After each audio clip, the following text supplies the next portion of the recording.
This section starts with a theorem in the book that you have already looked at a little bit in 1.3.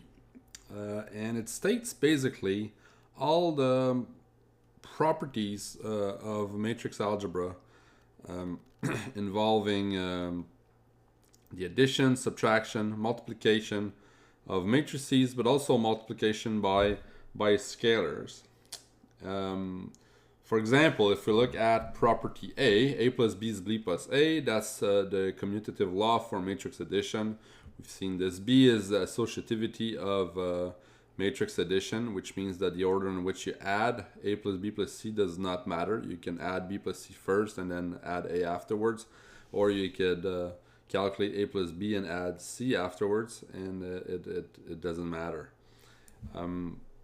Maybe something I'd like to point out is that maybe if you combine these two together, okay, well, if we look at B, for instance, right, B basically says that no matter where you put the brackets, it doesn't matter. So in fact, if we just write A plus B plus C without brackets, it makes complete sense, because basically, if you want to, you can put the brackets around A and B or around B and C. So what B says is that, well, they could have even added this, is that this is just the same as, it makes A plus B plus C quite clear. Okay, we don't need to include brackets.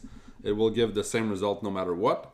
If we combine this with A says that we can invert the order of the addition. So I could invert B and A, and that would still be the same. Or maybe I could invert C and B, you see, and that would still be the same. So combining the two, we see that no matter how we add matrices together, and no matter in which order we add them, it doesn't matter. So that's A and B together.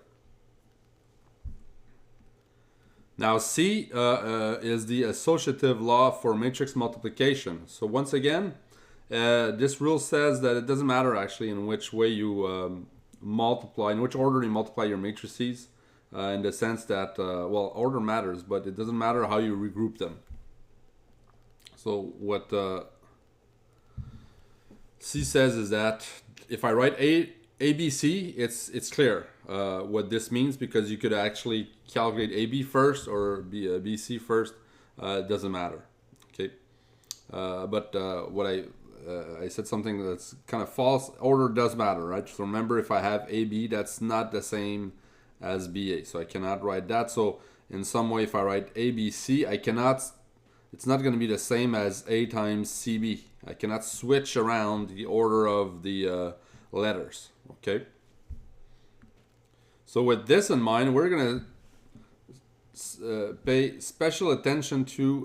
Whoop, lost my. Where is it? Okay, here we go. We're going to pay close attention to these two properties, the left distributive law and the right distributive law. What are those? Well, you know, if I have real numbers, if I do 2 times 3 plus 4, right, that's the same as 2 times 3 plus 2 times 4. Okay, but since I can also multiply numbers in any order that I like, this is the same as 3 times 2 plus 4 times 2, and then I could take out a factor of 2 on the right, like that. So in fact, 2 times 3 plus 4 is really the same as 3 plus 4 times 2. So no matter, so I can place the 2 here or to the right or to the left of the bracket, it doesn't matter. It's going to give me the same result. It's not true for matrices. So this is what D and E says. If I have A times B plus C, so this is D, the way I multiply, the order matters, right? So this is going to be AB plus AC, and I cannot change the order of the multiplication all of a sudden. Okay, that I can't do with matrices. Okay, especially when we multiply them. Okay. Now, BA plus CA, that's, I could factor out an A, that's B plus C times A. So what you see there is what you see here, okay? What you see here is what you see in D, but they're not equal, okay? So you can distribute from the left or from the right. It's not going to give you the same result. So one's going to give you AB plus AC, the other one's going to give you BA plus CA, and those are not the same. So this is something you have to pay close attention to, okay? Of course, it also works same way if you've got a subtraction inside of your bracket, okay? So F and G are kind of similar. Okay, so the order in which you multiply will definitely matter. So this is something you have to watch out for. After that, if you look at H, I, J, so in fact here, you don't have to be as careful as we are with the properties where we're dealing only with matrices. So in H, I, J, K, you were dealing with matrices and scalars, right? We've got lowercase letters, so those letters stand for scalars. For example, if I look at, let's take a look at, for example, this property here.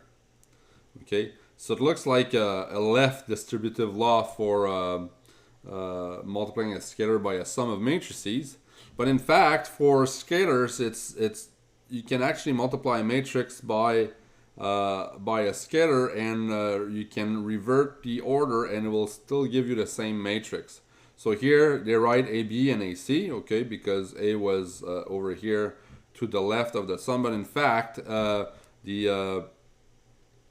we could also write this expression as BA plus CA. We can actually revert the order here because A is a scalar, and that would give us BC times A. So by multiplying by a scalar, we kind of get what we have when we're just dealing with real numbers. Okay, so it doesn't matter whether the A is here or whether it's there, will give us the same result no matter what.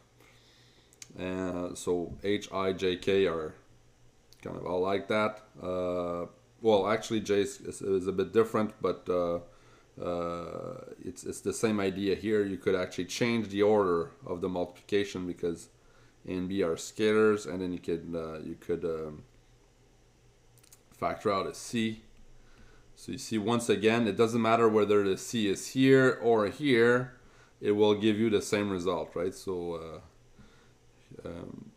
A plus B times C is the same as C times A plus B if A and B are scalars in this case. Finally, looking at L, you've got A, B that are scalars. So what this says is that you can, it's kind of an associative law again. You can regroup the letters the way you want to. So if I write A, B, C, it's the meaning is clear because you could actually regroup A and B together first, or B and C, okay, and calculate maybe BC first or AB first. It doesn't matter. And because you can change the order of the multiplication of a scalar by a matrix, you could write BAC. That would be the same thing. You could also send AB on the other side. Because it's a scalar, you could again change the order. So all this you can do. So those are all the equal expressions. With M, we've got B and C that are matrices. So now the order in which we multiply them matters. So we can have, I can just write A, B, C, and it's clear. So looking at these two guys here, okay, we can see that no matter where we put the bracket, it will give us the same result no matter what. So ABC, I don't need to put brackets around anything. The meaning is clear. I could switch the A on the other side, or put the A in the middle. So this is, I think, what they've done here. They've put the A in the middle.